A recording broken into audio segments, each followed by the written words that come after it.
Welcome to A Place for Film, the IU Cinema podcast. On this week's episode, we're talking about Star Wars.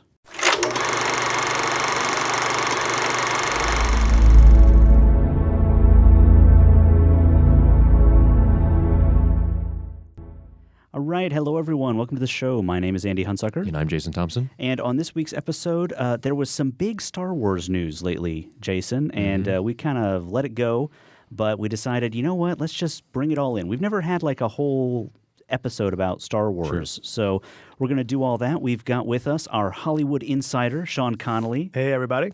Who's going to help us out. Now, Sean, you used to work in Hollywood, so I'm sure you were in the room while this deal was happening. Well, they asked me. I was a consultant on the deal. Yes. And it took some time to put it together, but we're all glad it came through. Good. So you can help us out with like the Hollywoodish side of this and just generally talk about Star Wars. So we'll enjoy that. Well, let's talk about Star Wars. Do we have to? Yeah, I guess. And the reason we wanted to talk about Star Wars is there was obviously some really big news lately with Star Wars. And George Lucas sold LucasFilm to Disney, which turned a few heads, it turns out, Jason. I thought it was a joke. I really did. My wife said, I saw it on TV. I saw the news. It was on I think it was on Attack of the Show. And I was like, what? And she was like, yeah, it's been on Facebook all day. Yeah. And I don't get on, Facebook from my mobile phone or anything. And I just been sitting, I was like, no. Yeah. This has to be an April Fool's joke. It's just like the amount of money and then the idea of George Lucas just giving it up.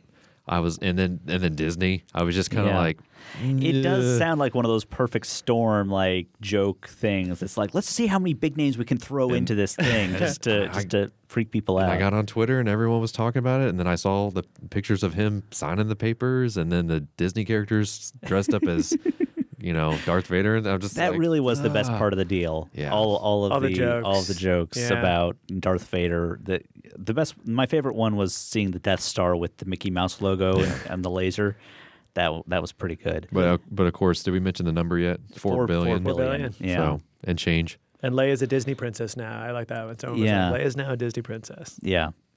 Yeah, I mean, 4 billion seems like a little low considering how much you're buying and how much money these films and they may have already made 4 billion. Yeah, at this since point. yeah.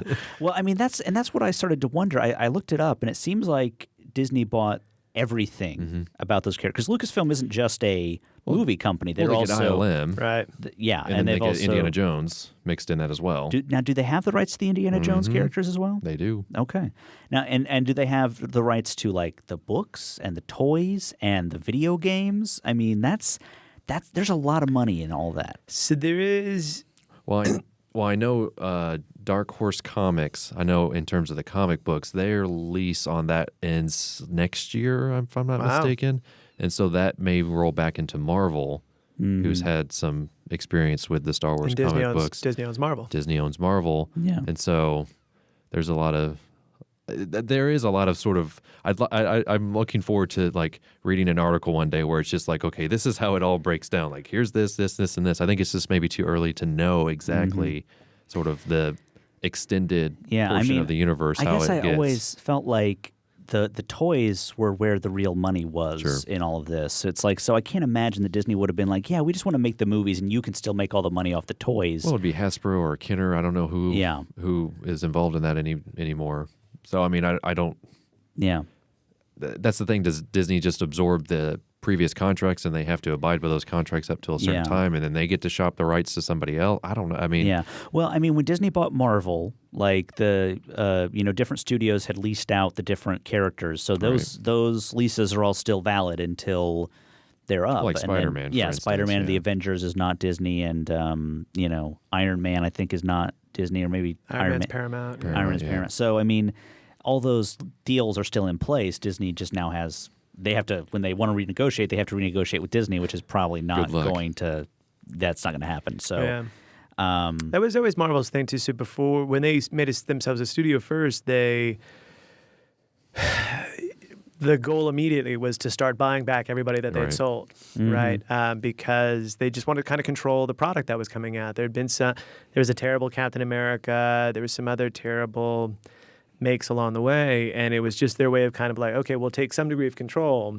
And then they did make they came in as sort of a studio that, like a DreamWorks, you'll be a production company a lot of the times, and you kind of work with the other studio, but they, over time, still had to, it was, when we deal with Warner Brothers on this character, then we deal with Sony on this character, we have to keep so many balls in the air, but if we had it all in-house, whatever effects we develop for Thor, we can use for Spider-Man, whatever things we develop for Iron Man, we can develop for the next. It's easier to cross characters over there as well. You don't have to call up Paramount and say, is it okay if Iron Man's in our Hulk movie or whatever? Absolutely, yeah. And they really get to define what a comic book universe is like versus just sort of that comic book world, and it's amazing what they've done. I mean, the Avengers movie just...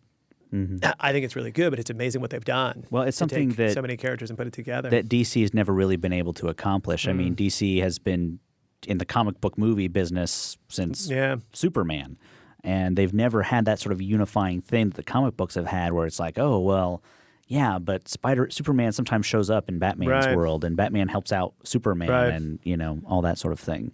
So it is kind of genius. Yeah, it was really bright. Yeah, and they. I think with some of it is they have to abide by all the existing contracts. Lucasfilm owns the toys though, so that was one of the big famous things. Is Fox didn't want anything to do with the toys, and he got them for nothing, so to speak, and that's where most of the empire is built. ILM is one of the biggest visual effects companies. Visual effects companies don't turn a really large profit, and they know it's the case, and they hate it, because they know.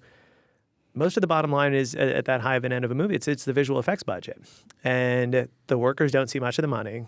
Even though at the top, at Lucasfilm it's different, but the workers don't see much of the money, and you're crunched. Everybody's just saying we need it now, we need it faster. You're not doing good enough. Do it different. Do it better. And that's that margin. That margin in that whole industry is tough. Digital Domain just declared bankruptcy a little while ago. It's tough. It's tough to pull off what everybody's asking for because you're competing against each other and they just try and underbid. Well, as someone who's tried to create effects for different things before and knowing what must go into some of those high-level effects, it's a time-consuming process at my level where I'm doing very tiny things like this. Yeah. And even though they have much nicer tools, you still got to do the work. It's a lot of man hours. You bring 1,000 people in. You bring 150 people, and they're doing the small detail thing. And someone's doing the small detail, and someone's doing it in this sequence, and someone's doing it in this sequence, and someone overlooks all of them to make sure this sequence comes. They all come together. But there's so many pieces that you can't automate, and it's an individual that has to go in and make tiny things every step of the way. Yeah. Yeah, selecting hair is not something you want to be spending your life doing, but some people do. Yeah. You have to do it. Have to do it. So let's get back to this specific deal. I mean, why do we think – I mean, George Lucas has talked about it a little bit. He's wanted to retire for a few years now. And I read an article today where he talked about why he did it. And the person who's running this is Kathleen Kennedy. Right. She's sort of the new head of Lucasfilm.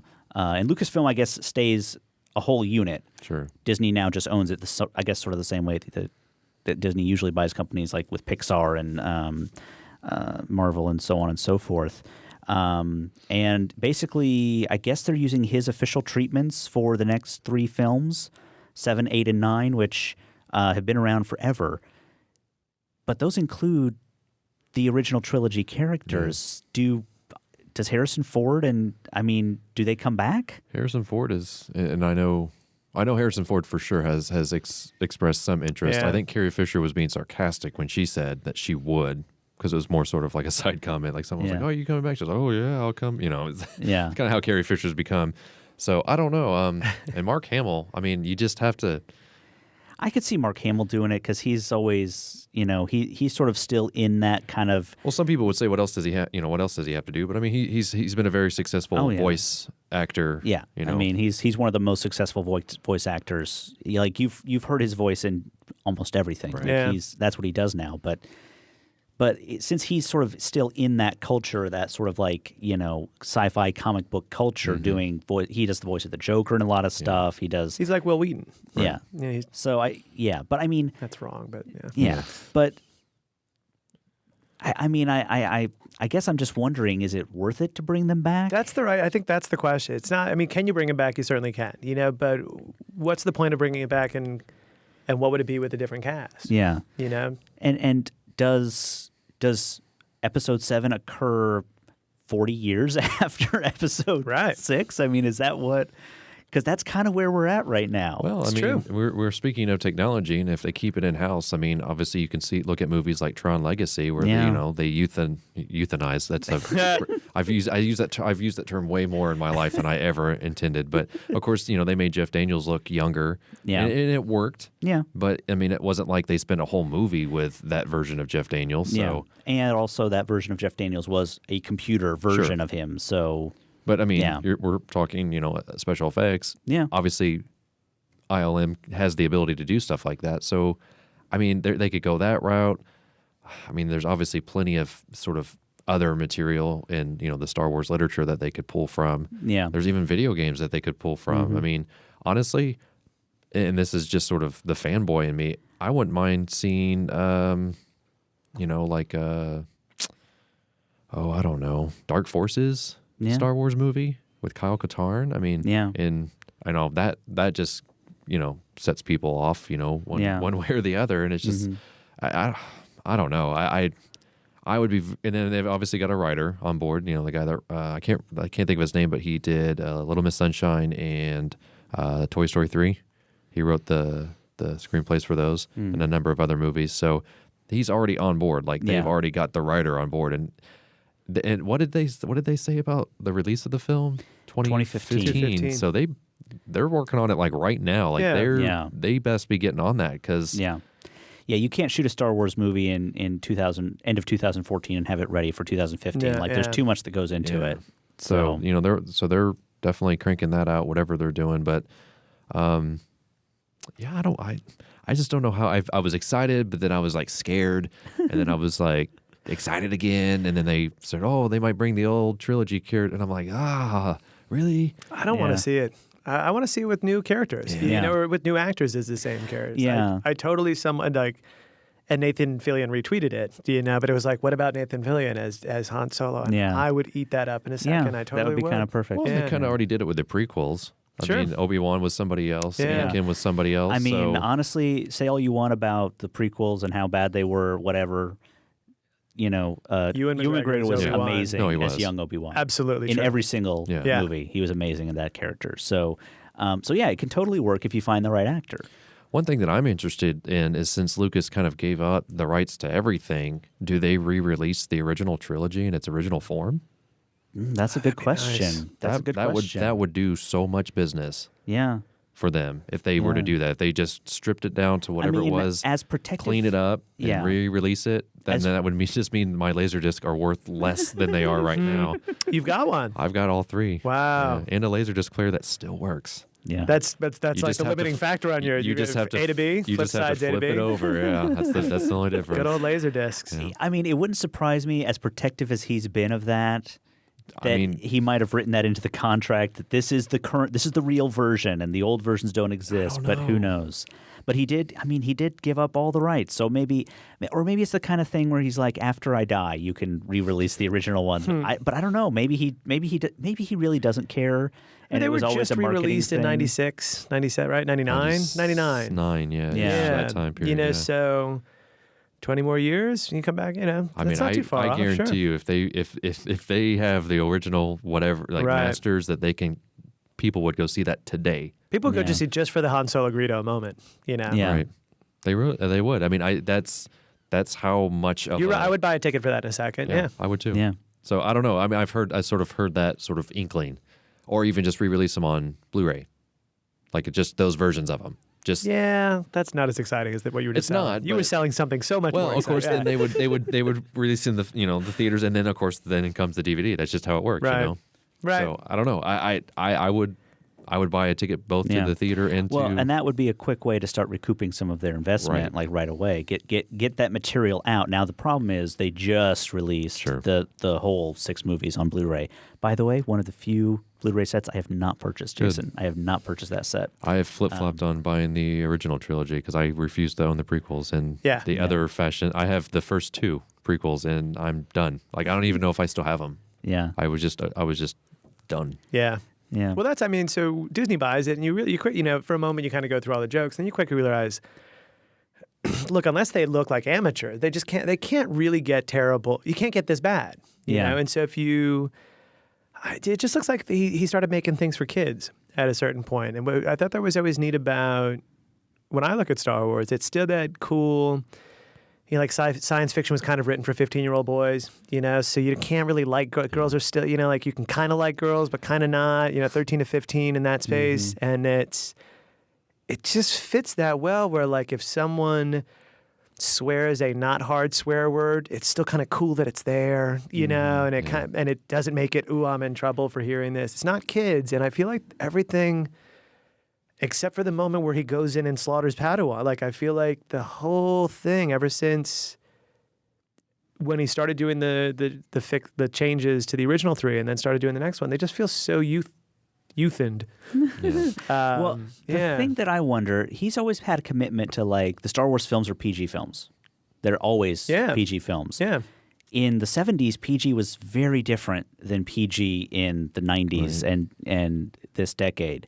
The PG movie nowadays is way watered down from what PG used to be able to get away with. So maybe he's just so obsessed with that rating. Like if he made him PG-13, which was probably more like what PG was in the 70s, maybe that wouldn't have been a thing. But I definitely agree. They definitely That's possible, yeah. They felt a lot more kid-oriented, a little kid-friendly. And, I mean, I don't know, did he have kids when he made the original trilogy? Maybe now, I mean, people change. He does, and I think it's somewhere around, so Ewoks come about because he's thinking of kids, right? Yeah. And it's sort of when he's thinking of kids in the audience, there's mention specifically towards that, you know, hey, when we're creating this new planet and they had these other things, it was like, well, these will be fun and these will be enjoyable and kids will like them. And then he does talk about having kids when Jar Jar kind of comes into play. Yeah. I mean, people make different art when they have kids. I mean, people change. So, I mean, I think... And you probably should. I think overall, like... I mean, I commit to that. I'm just saying that. I mean, I think the funny thing about the reaction to this is that the same people who've been complaining for years about, oh, George Lucas, he totally ruined this thing. I can't believe he better not make another one. He better not make another one. And then he says, all right, I'm not making another one. And they're like, no. I know, right. It's like, come on, guys. Yeah. Pick a version of this that you want. You complained at him and I even read an interview with him where he was like, why would I make another movie? Like, the people, I've already taken so much abuse. There's no point in me making another movie. And it's like, you got your way, guys. This is exactly what you wanted. Yeah. Not Disney, though. There are three other things that I'd like to at least, brief on. The fact that he has said publicly that he plans on giving a lot of that money away. I think he said all of it. All of it, $4 billion to education. Has he said all of it? Because, I mean, obviously he probably already had enough money before he got the $4 billion. He'd already done a giving pledge. Okay. Right? He was one of the people that said, I'm going to give away a certain percentage of my money. Yeah. So it's the word is all of it when they use it. Yeah. Well, I mean, and like I said, he had plenty of money beforehand, so it's not like, the $4 billion. And I wouldn't be surprised if there's some kind of recurring income that he gets from that deal. Oh, totally.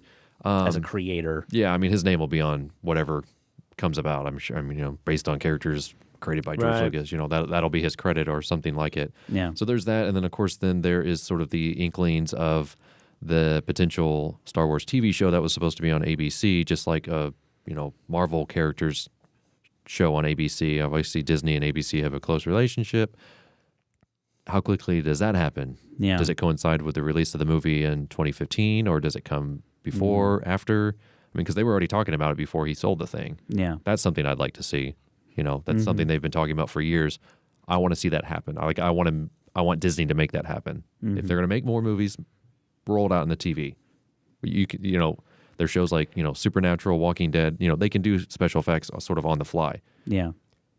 The animated stuff is already in the works, right? So the part of the reason to sell to Disney is that Disney is fantastic as a brand extension company, and kind of breaking into these different areas, and they've got a lot of platforms to bring everybody to. And so one of the ones that they were specifically mentioning is that, who's it, Clone Wars on Cartoon Network? Like sort of the ones that there is a lot that they can do with Star Wars at the animated side. There's a lot they can do with Star Wars animated in TV that would just exactly be their Disney XD division.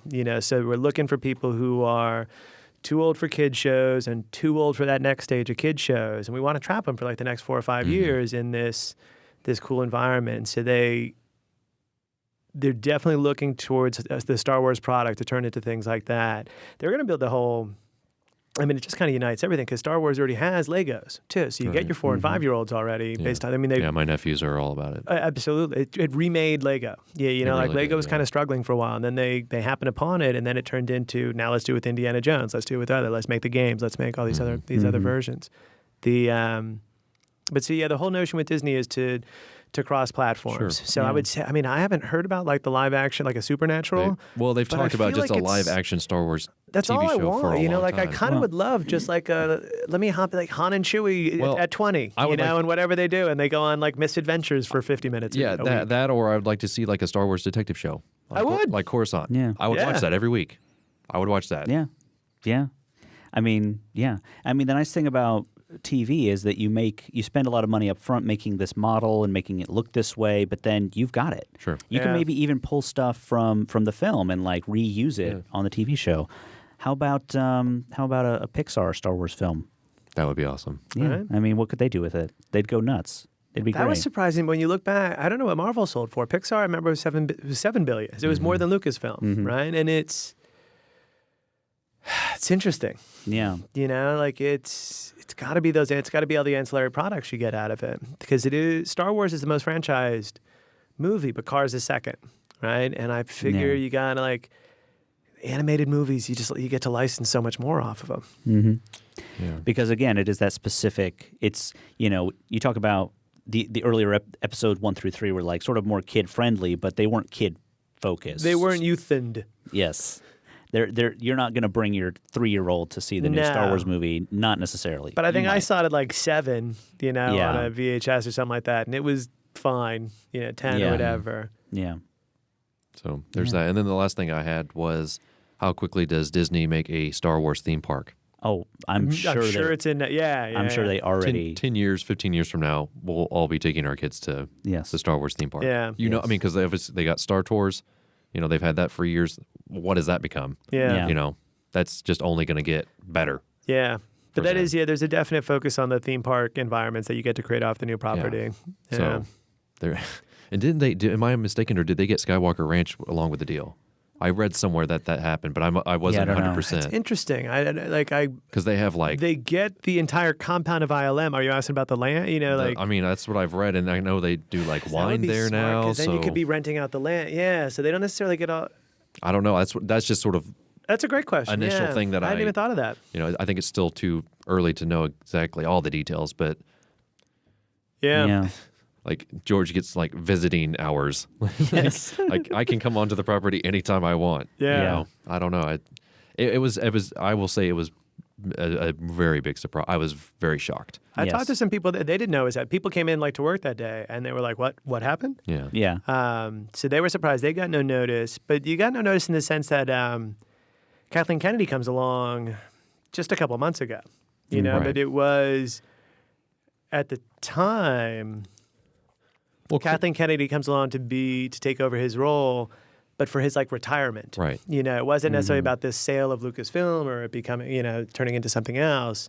Well, and it was clear that the deal was happening. I mean, because the second he signed the papers, that's when all the Disney characters come out in costume. It's like somebody knew about this. Yeah. This has been They didn't just make those costumes like overnight. Somebody had somebody knew that this was happening and had to keep it secret, and so Yeah. We need to wrap up, but one last quick around the table. Director. Who should direct the episode 7? I've seen a lot of names thrown around. I read an article today where, it named 20 different people. The one that I found most interesting was Brad Bird. yeah, I've heard that. I have that is I do like that one. I like that I one. say a lot. Joe Johnston Joe Johnston. because he was a part of the Star Wars movies from the beginning. He was one of the digital effects supervisors or something like that. He was a part of the crew. Yeah. Like a second unit crew. I mean, and he has done decent work with Captain America for Marvel. Yeah. So he's already got that going. He's made some interesting movies over the years. And he's kind of one of those directors where he's just not bigger than the movie, I think. Yeah. Like you don't think Joe Johnston when you think of Captain America. You just think of Captain America. Yeah. you know. But Brad Bird, I mean, I guess within like the mainstream audience wouldn't know who Brad Bird was probably, but I think just sort of the more focused Sure. would know. Yeah. And he did Mission Impossible. Didn't he do the Yeah. third Mission Impossible? Well, yeah. and I feel like he's got enough experience in film, but not as so much experience in live action film that Disney would feel like, he's too big for this Yeah. sort of thing. So, I mean, he probably speaks their language because they're such an animated family. yeah. If I only had to pick one, I think I'd pick Jon Favreau, and I'm picking him like over Peter Berg. Yeah, you know, like okay. I want someone who's got like fun. I want it to be a fun ride. Yeah. Yeah. You know, I'm totally Hollywooding out. I apologize. Like I want it to be a fun ride again, and that's what I remember those movies being like. Wow, awesome. You Yeah. know, and if I see it and come back and it's sort of like, well, that was really well executed, and so did good performance. I don't feel like it's the same thing, right. and Yeah. I feel like.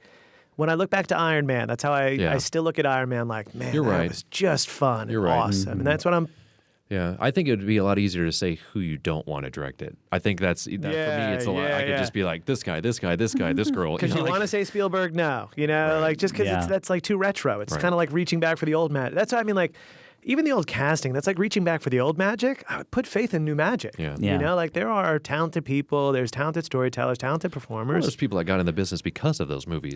Absolutely. Why not give them the ability to run with it? I mean, you're already talking 3 movies. You got 3 opportunities to Yeah. fail. I mean, the first one, if you fall on your face, at least you tried. Yeah. Yeah. I mean, and I would respect that. Yeah. But don't just sort of go with the old formula. Because Kathleen Kennedy, she's old school enough anyway. She's been around since they were in Star Wars. You know, she's been around since those days. She's E.T., Raiders of the Lost Ark kind of producer. You got an old magic person. Yeah. Now you're done. Right. Go find new magic. Don't go find new magic. Sure. Yeah. Yeah. All right. Well, I think we'll get out of here then. I'm sure by the time people are watching this, something crazy. Yes, has- exactly. We know who the director is. They already released the plot. There's already a video game out. Yep. Right. Yep. They've already announced who Han Solo is Right. and who Luke Skywalker's. And by the way, it's Harrison Ford and Steven Spielberg. Yeah, right. Yeah. And Nick Jonas will play the new Jonas. the new Luke Skywalker. That's your guy. That's your guy. Nick Oh, Jonas. wow. With the musical number by Justin Bieber in the middle. Yes. Ah, that would be great. Oh, Though. Bieber is Skywalker. That would be even better. I'm not Bieber even is- against it. I would have to say, like you said it, and I was like, I don't know if that kid can act. You got to remember, like this is older Skywalker. Skywalker's like the whiny kid Yeah. that kind of grows Yeah, up. that's So you true. kind of have to That's have true. some of that you can get past. Yeah. All right. All right. All right. Let's get out of here. Sean, thanks for joining us. Thank you, guys. It's been Thanks again. it's Yeah. been too long. Been too long. Been too long. We'll get I you haven't even back. seen you socially in a while. I know. All right, we'll get out. Yeah. But we'll get out of here. Thank you guys for listening. I'm Andy. And I'm Jason. This has been, and always will be, A Place for Film. A Place for Film is recorded at WFIU Studios in Bloomington, Indiana.